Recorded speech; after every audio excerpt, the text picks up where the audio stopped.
ध्वनि। आज कक्षा 8वीं विज्ञान से अध्याय 10 ध्वनि का अध्ययन करेंगे। हमने अपने आसपास विभिन्न प्रकार की ध्वनियाँ सुनी हैं, है ना। सुबह से लेकर शाम तक, मतलब यूँ कहें कि नींद खुलता है वहीं से लेकर के रात के फिर से नींद पड़ते तक हम विभिन्न प्रकार की वस्तुओं की, विभिन्न प्रकार की जीव जंतुओं की, है ना, आवाज़ जो है सुनते रहते हैं। उसमें कुछ उदाहरण जैसे देख लीजिए, स्कूल में बजने वाली घंटियां हैं, है ना। सुबह और शाम को पक्षियों की चहचहाहट है, बादलों का गरजना और मोटर गाड़ियों की ध्वनि इत्यादि, ये सब ध्वनि जो है हम लोग सुनते हैं। और सबसे महत्वपूर्ण बात, घरों में जब कभी भी अगर अचानक बर्तन जो है आपस में टकरा जाते हैं या हाथ से छूट जाती है तो उससे निकलने वाली ध्वनियाँ, है ना। तो इस प्रकार से हम लोग बहुत सारी ध्वनियाँ सुनते हैं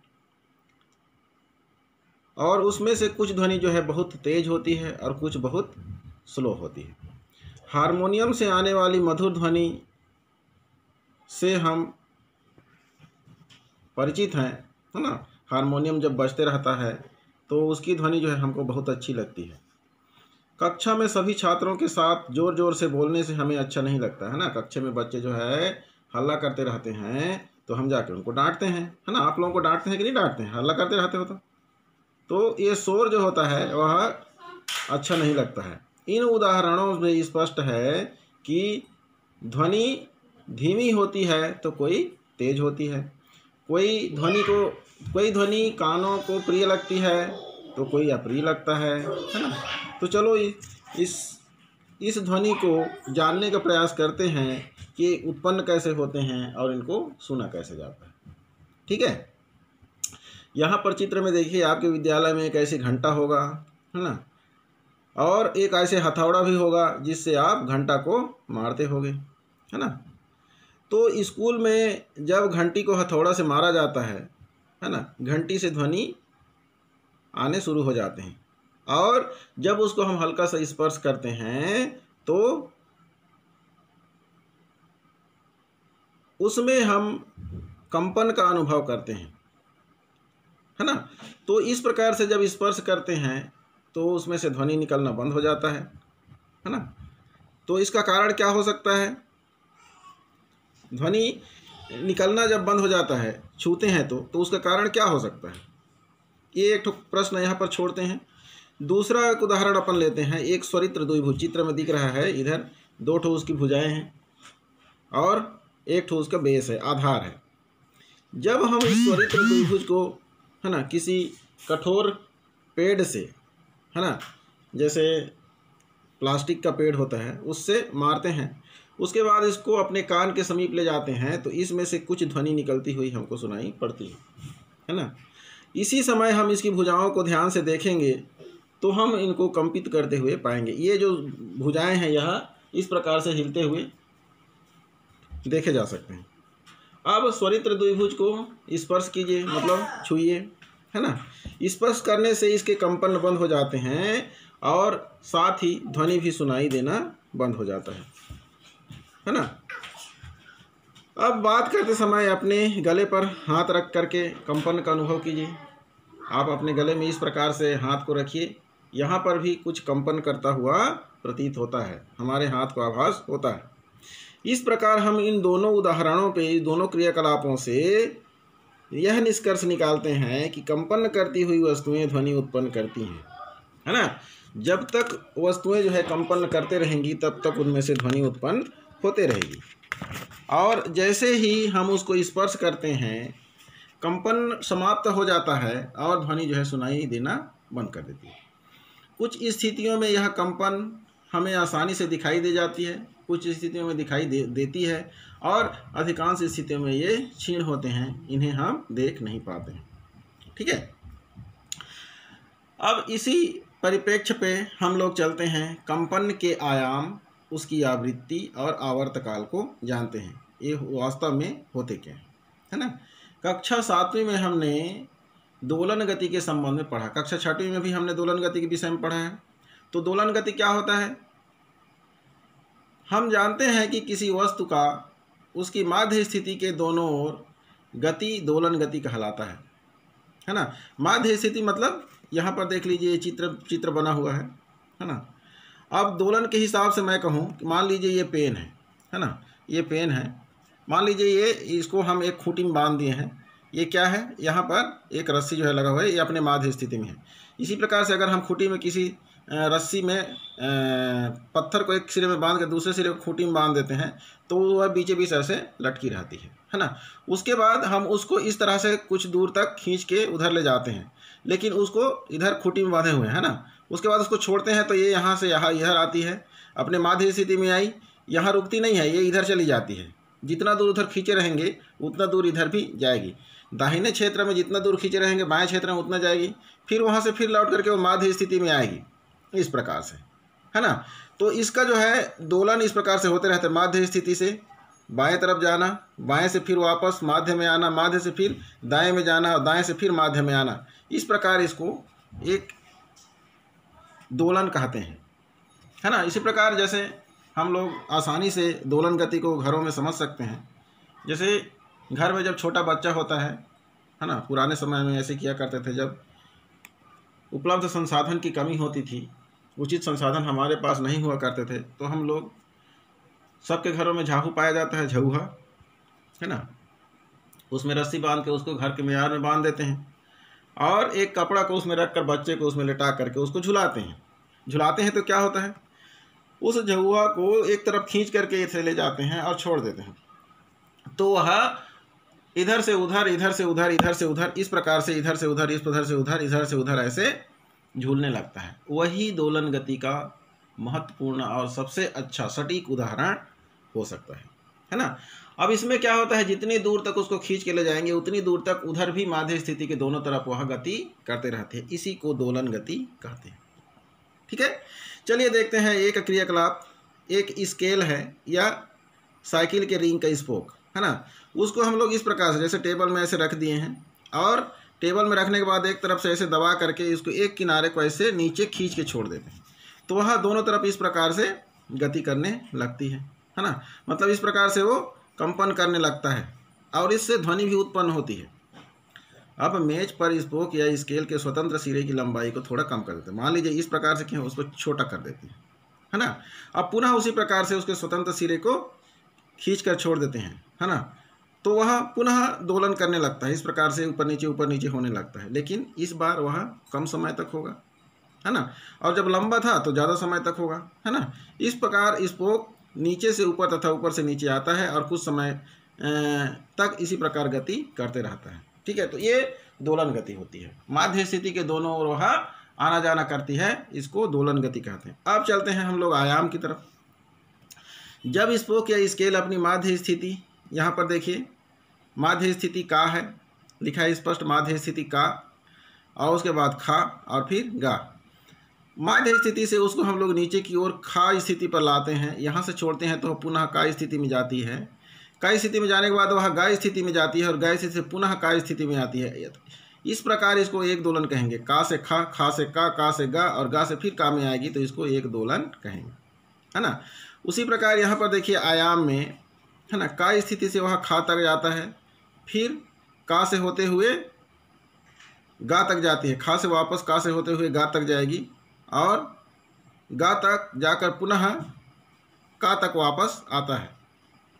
तब हम इसे एक कंपन या दोलन कहते हैं, है ना। इस प्रकार से होता है तब इसको हम एक कंपन कहेंगे या एक दोलन कहेंगे। स्केल या स्पोक अपनी माध्य स्थिति से जिस अधिकतम दूरी खा अथवा गा तक जाता है उसे कंपन का आयाम कहते हैं। जिस अधिकतम दूरी तक जाती है, माध्य स्थिति से जिस अधिकतम दूरी तक खा की तरफ जाएगी और वहाँ से गा की तरफ जाएगी उसको एक आयाम कहेंगे। का से खा या का से गा तक की दूरी बराबर होती है। हाँ, जितना इसको इधर खींचेंगे उतना उधर भी हो जाएंगे। स्पोक या स्केल पर कम या अधिक बल लगाकर आयाम कम या अधिक किया जा सकता है ना। उसको अधिक बल लगाएंगे तो उसका आयाम ज़्यादा होगा, कम बल लगाएंगे तो आयाम कम होगा। अब हम देखते हैं आवृत्ति की तरफ, है ना।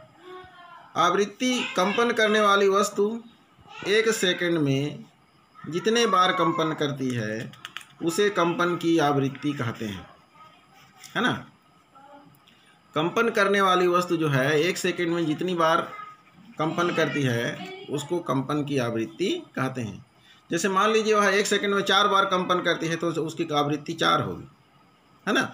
आवृत्ति को कंपन प्रति सेकंड या हर्ट्ज में मापा जाता है, इसको याद रखिएगा, है ना। उसको प्रति सेकंड या हर्ट्ज में मापा जाता है। मात्रक हर्ट्ज वैज्ञानिक हेनरिच रुडोल्फ हर्ट्ज के सम्मान में रखा गया है।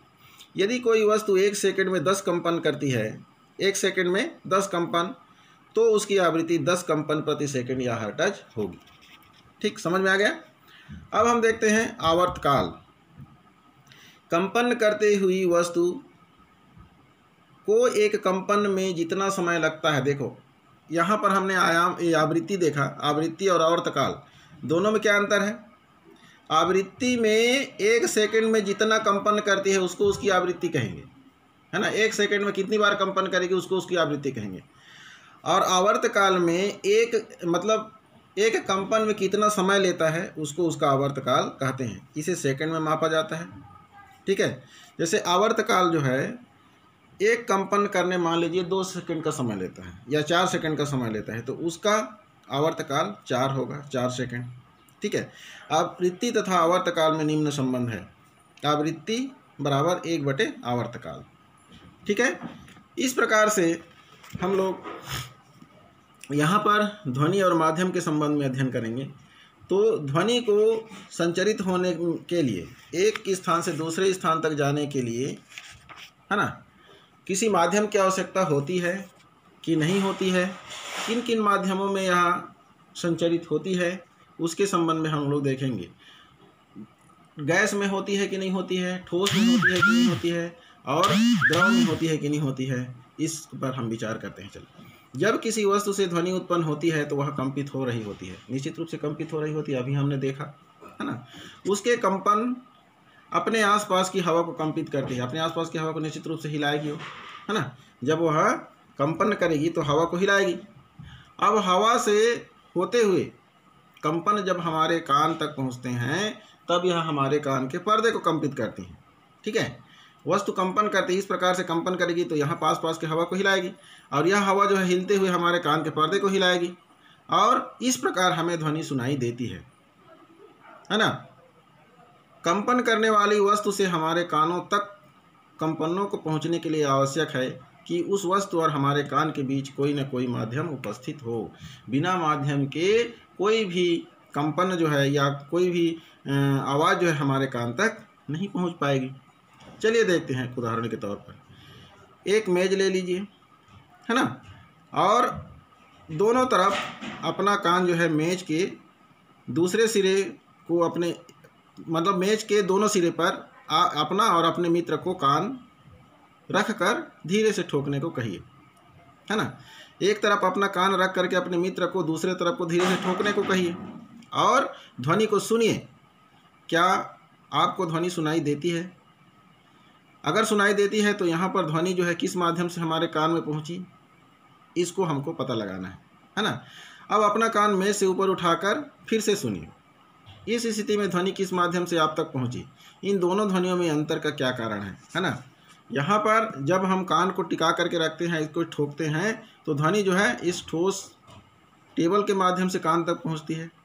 लेकिन अगर हम लोग कान को ऊपर उठा करके फिर से इसको ठोकते हैं तो इस समय यह ध्वनि जो है हवा के माध्यम से हमारे कान तक पहुँचती है।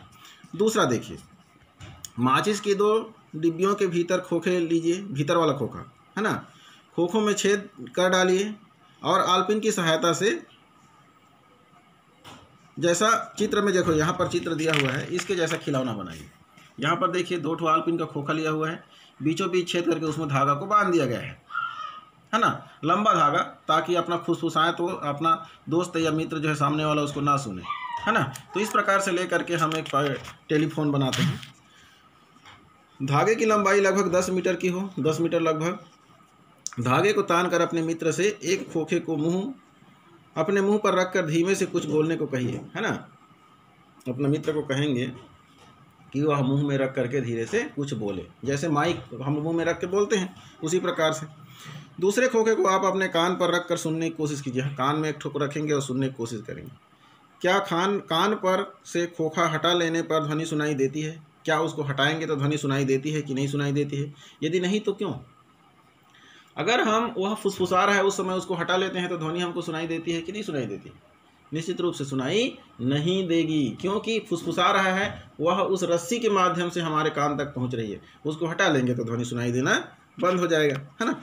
इस प्रकार क्रियाकलाप से स्पष्ट है कि ध्वनि धागे में से संचरण कर सकती है, धागा में से संचरण कर सकती है। अब देखिए, प्लास्टिक की कीप, गुब्बारा, रबर की ट्यूब, पानी से भरी बाल्टी, रबर बैंड, है ना, ये आवश्यक सामग्री है। क्रियाकलाप 6, गुब्बारे को काट लें, गुब्बारा को काट लेना है ना, बीच से। और कीप के चौड़े सिरे पर गुब्बारे को रबर बैंड की सहायता से बांध दें। कीप जो होता है जिसमें हम लोग तेल वेल को डालते हैं, है ना, उसमें जो खुला वाला भाग रहता है, चौड़ा वाला भाग, उधर जो है उसको गुब्बारा को जिसको काटे हैं उसको बांध देना है। कीप के चौड़े हिस्से को पानी से भरी बाल्टी में डुबोएं और क्या बोलता है, चौड़े सिरे पर गुब्बारे को रबर बैंड की सहायता से बांध दें। कीप के दूसरे सिरे पर रबर ट्यूब लगाओ, दूसरे सिरे पर रबर ट्यूब लगाना है, जो नली वाला भाग रहता है उधर रबर ट्यूब लगा देंगे। अब चौड़े हिस्से को पानी से भरी बाल्टी में उसको डुबोना है, रबर ट्यूब के स्वतंत्र सिरे को कान में लगा और उसको कान में से लगाना है, ठीक है। अब क्या होगा, बाल्टी में पत्थर डालें तथा तली में पत्थर के गिरने की आवाज़ सुने। उसमें बाल्टी में पत्थर को ऐसे डालेंगे तो नीचे में जाकर सतह से टकराएगा। अब उस आवाज़ को अपन को सुनना है। इस उपकरण को हाइड्रोफोन कहते हैं। कौन सा फोन कहते हैं? हाइड्रोफोन, है ना। इस क्रियाकलाप से पता चलता है कि ध्वनि का संचरण द्रव में भी होता है। देखो, ठोस में भी हो गया, हवा में भी हो गया और द्रव में भी हो गया। मतलब द्रव, गैस और ठोस तीनों माध्यमों में ध्वनि का संचरण होता है। इस प्रकार हम देख सकते हैं कि ध्वनि संचरण के लिए माध्यम ठोस, द्रव या गैस की आवश्यकता होती है। तीनों में से कोई ना कोई होना ही चाहिए। क्या ध्वनि निर्वात में से होकर जा सकती है? ध्वनि संचरण के लिए माध्यम आवश्यक है। अगर एक बैटरी से जुड़ी एक विद्युत घंटी को एक वायुरुद्ध बेल जार में लटकाया जाता है तो विद्युत घंटी बजाने पर जार में हवा भरी होने के कारण आवाज़ सुनाई देती है। जैसे चित्र में देख लीजिए, यहाँ पर एक विद्युत घंटी को इसके अंदर लटका दिया गया है ना। और चूंकि यह हवा है इसमें, अब इसको बजाएंगे तो इसमें जब तक हवा रहेगी तब तक वह सुनाई देगी। जार की हवा को वायु चूसक पंप, यहाँ पर वायु चूसक पंप लगा है, इससे हम हवा को निकाल देते हैं, आवाज़ सुनाई देना बंद हो जाता है, ठीक है। इस प्रकार से हम यह निष्कर्ष निकाल सकते हैं कि निर्वात में ध्वनि का संचरण नहीं होता है। निर्वात में ध्वनि का संचरण नहीं होता। तो ध्वनि वायु की अपेक्षा कुछ धातुओं में 16 गुना तथा पानी में 4 गुना तीव्र गति से चलती है। देखो, वायु की अपेक्षा ठोस वस्तु में ध्वनि वायु की अपेक्षा कुछ धातुओं में 16 गुना, है ना, 16 गुना ज़्यादा। ध्वनि में जैसे मान लीजिए वायु में जैसे ध्वनि 1 गुना संचरित होगा तो धातु में वो 16 गुना संचरित होगा, है ना। और पानी में 4 गुना तीव्र गति से संचरित होती है।